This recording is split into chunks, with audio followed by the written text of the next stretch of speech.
नमस्कार, हिमाचल अभी के रेडियो बुलेटिन के साथ मैं भावना ठाकुर। पेश है अभी तक के प्रमुख समाचार। सबसे पहले हेडलाइंस।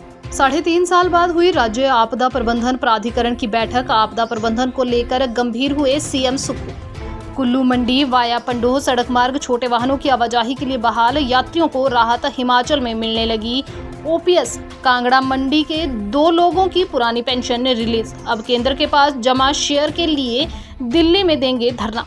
हिमाचल को आपदा प्रभावित राज्य घोषित कर आर्थिक सहायता दे केंद्र सरकार। कांग्रेस सांसद प्रतिभा सिंह की मांग। 2 गर्भवती महिलाएं एयरलिफ्ट।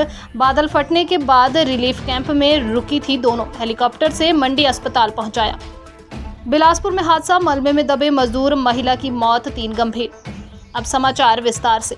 सीएम सुखविंदर सिंह सुक्खू आपदा प्रबंधन को लेकर बेहद गंभीर हो गए हैं।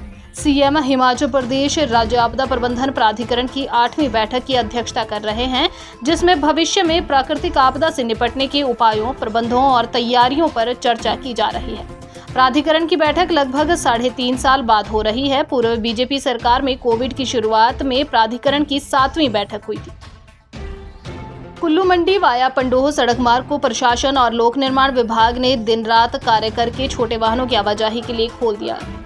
कुल्लू मंडी वाया पंडोह व कुल्लू मंडी वाया कमांद दोनों सड़क मार्ग पिछले 3 दिनों से भूस्खलन के कारण वाहनों की आवाजाही के लिए बंद थी। इस कारण सब्जी और फलों की गाड़ियां बजौरा के पास रोक दी गई थी। कुल्लू पुलिस द्वारा बीती रात से बजौरा में फंसे सब्जी व फलों के वाहनों को मंडी पुलिस के सहयोग से वाया पंडोह सब्जी मंडी भेज दिया गया है।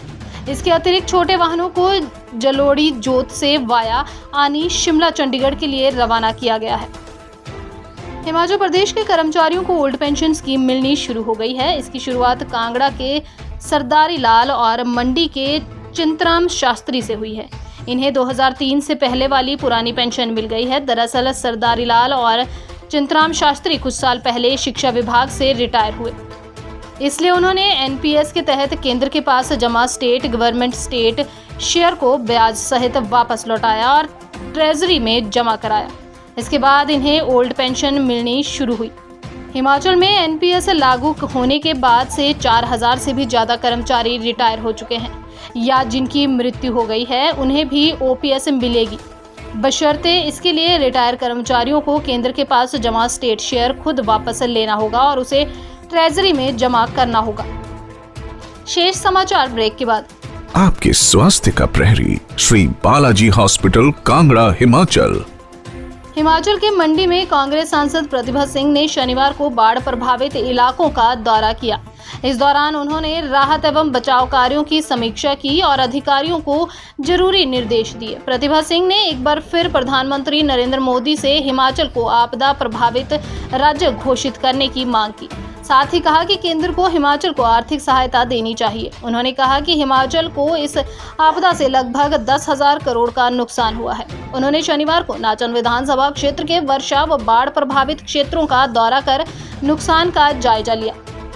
हिमाचल सरकार भारी बारिश के बाद जगह जगह फंसे लोगों को रेस्क्यू करने और खाद्य सामग्री पहुंचाने में जुटी हुई है। संकटग्रस्त लोगों के प्रति सहानुभूतिपूर्ण दृष्टिकोण अपनाते हुए सुक्खू सरकार ने शनिवार को मंडी जिला के बालीचौकी सब डिवीजन के आपदाग्रस्त क्षेत्र खोलानाल पंचायत से 2 प्रेग्नेंट महिलाओं को एयरलिफ्ट किया। वोल्मा और रेशमा नाम की इन दोनों महिलाओं को भुंतर एयरपोर्ट से एयरलिफ्ट कर जोनल अस्पताल मंडी लाया गया, जहां दोनों महिलाएं चिकित्सीय देखरेख में हैं। इन्हें बीती शाम को नगवाई रिलीफ कैंप लाया गया था और वह यहां परिवार के साथ रुकी हुई थी। जिला बिलासपुर में नमहोल के तहत पड़ने वाले टेपरा गांव में मलबे के नीचे 4 लोग दब गए हैं। इस हादसे में एक महिला की मौत हो गई है, जबकि 3 मजदूरों की हालत नाजुक बनी हुई है। नमहोल के साथ लगते ध्याल पंचायत के टेपरा गांव में 3 महिलाएं व 1 मजदूर डंगे के निर्माण कार्य में जुटे थे, लेकिन अचानक पीछे से खेत का एक हिस्सा उनके ऊपर आ गिरा और वहां पर कार्य कर रहे सभी मजदूर मलबे के नीचे दब गए। स्थानीय लोगों को जब इस हादसे का पता चला तो सभी ने मिलकर चारों प्रवासी मजदूरों को बाहर निकाला और सभी को उपचार के लिए एम्स बिलासपुर ले जाया गया, जहां पर एक महिला की मौत हो गई है और 3 मजदूरों की हालत नाजुक बनी हुई है। इसी के साथ समाचार समाप्त हुए। नमस्कार।